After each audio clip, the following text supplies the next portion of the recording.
5-hour flight, the adventure finally begins. We get in the car, and the first stop is simple: Playa de las Teresitas.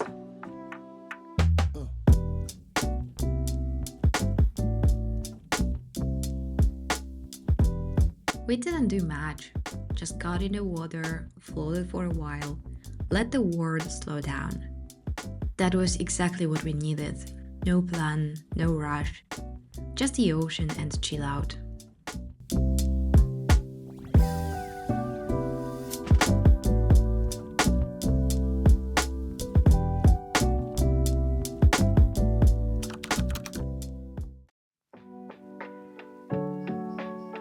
Day 2, and we are already moving. The road winds through banana plantations, rows and rows of them stretching out on both sides. Definitely one of the symbols of this island. First stop, Playa el Bollullo. It was not on the bucket list, but we discovered it almost by accident. Spotted it from above and had to go down. Black sand, real waves, and we just stayed there for a while relaxing.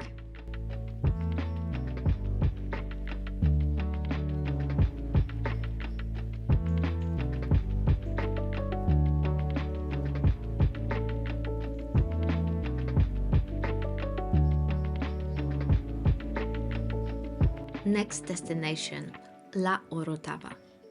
Completely different energy, manicured gardens, stunning views, a town that feels like it stopped moving a century ago. Definitely worth passing by.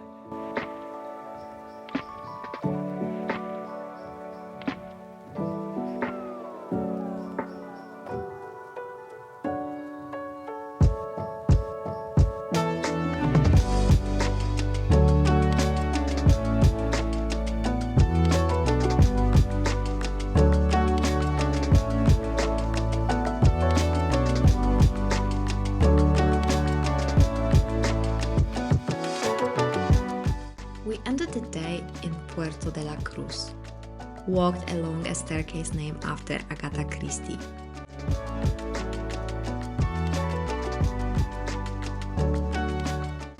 From there it was just a promenade and the sun starting to go down.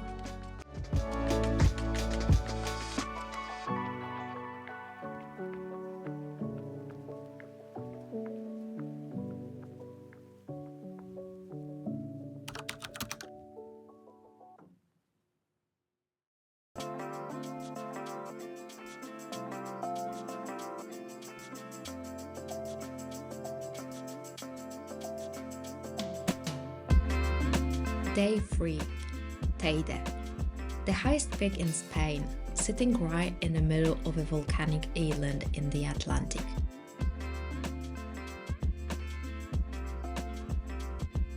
We decided to hike it. At the start we were very excited. Unfortunately, that didn't last all the way up.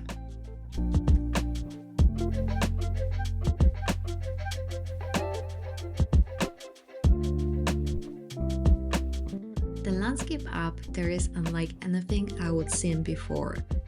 No trees, just rock and altitude and this strange quiet emptiness. Beautiful, but it doesn't let you forget for a second that you are climbing a volcano.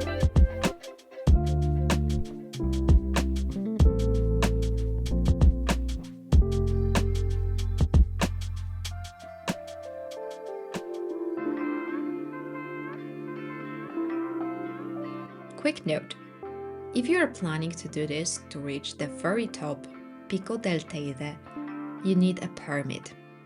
We didn't go all the way up, but honestly the trail itself was enough.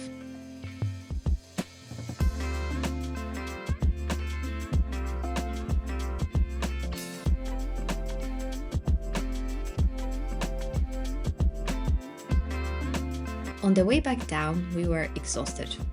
We got lucky. There was still cable car tickets available. 8 minutes to undo what took us hours, but worth every euro. It was the hardest day physically, but somewhere between the burning legs and the thin air, there was something else. This quiet satisfaction that you only get from doing it the hard way. I think you earn a different kind of respect for a place when you climb it on foot. The cable car gets you the view, the hike gets you the feeling.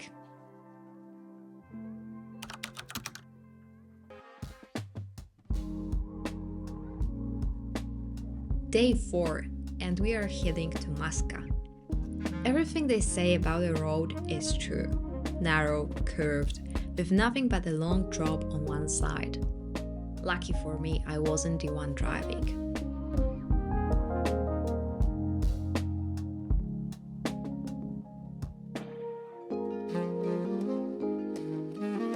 We passed through the village but didn't hike down to the canyon. That's a whole separate excursion on its own. Maybe something to come back for.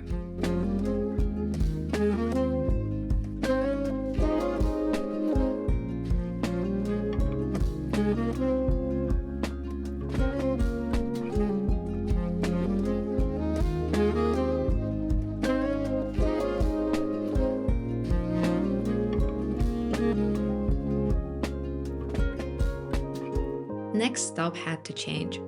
The road to our original destination was closed, so we adapted.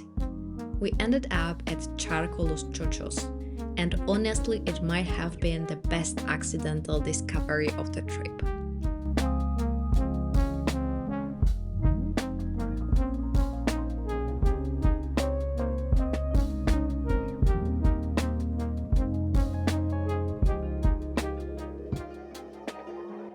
Natural rock pools carved by the ocean over time. You can hear the waves before you see them. Constant, powerful, indifferent. Standing there, you get a sense of just how vast and unstoppable the ocean really is. We were just small figures on the edge of something much bigger.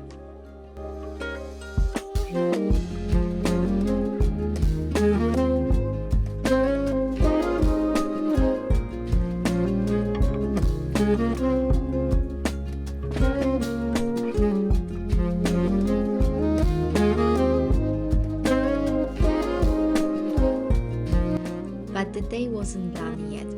We finished at Playa el Duque and Playa el Beril, just in time for a walk and to watch the sunset.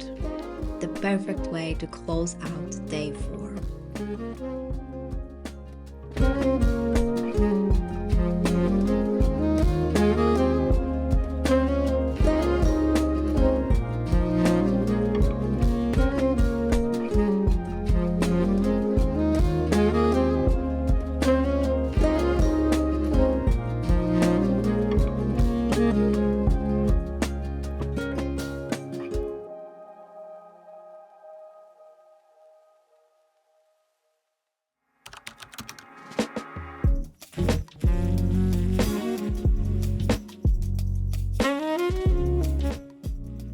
Day 5, our last hours on the island.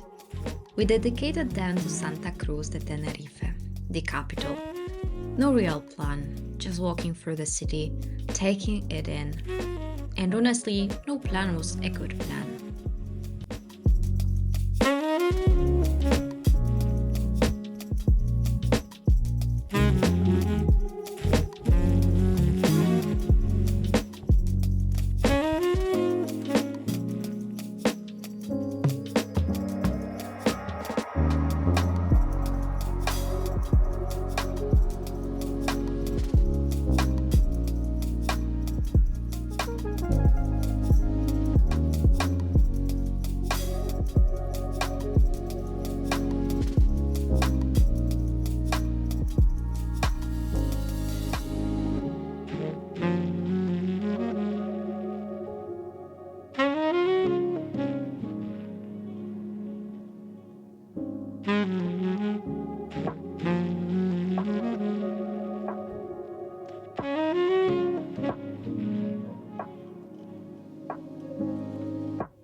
From there, straight to the airport.